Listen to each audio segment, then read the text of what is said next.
తెలుగు రాష్ట్రాల గవర్నర్ నరసింహన్ కలియుగ ప్రత్యక్ష దైవం వెంకటేశ్వరుని దర్శించుకున్నారు. ఈ సందర్భంగా మీడియాతో మాట్లాడిన ఆయన తెలుగు రాష్ట్రాల ప్రజలను వెంకటేశ్వరుడు కాపాడుతారని చెప్పారు. రెండు రాష్ట్రాల ప్రజలు సహనం, సంయమనంతో వ్యవహరించాలన్నారు. మనోభావాలకు ఎట్టి పరిస్థితుల్లోనూ భంగం కలగకూడదన్నారు. దేవుడు తప్పకుండా రక్షిస్తాడని తెలిపారు గవర్నర్.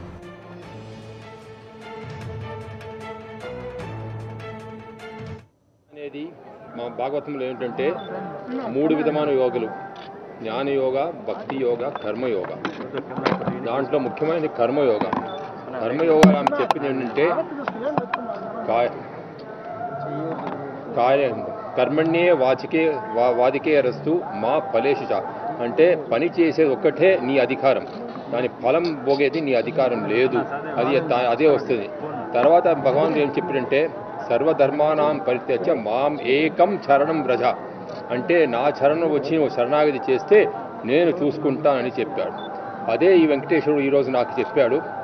ఈ రెండు రాష్ట్ర ప్రజలకు అందరూ నేను చూసుకుంటాను, మీరేం బాధపడవద్దు, అన్నీ నేను బాగా అందరూ సంతోషంగా ఉంటారు అని ఆ భగవంతుడు మాకు సత్యం చేసి ఇచ్చింది. కాబట్టి ఆ భగవంతుడు వెంకటాచలపతి ఏడుకొండలవాడు ఈ రెండు రాష్ట్ర ప్రజలు అందరినీ కాపాడుతున్నాను.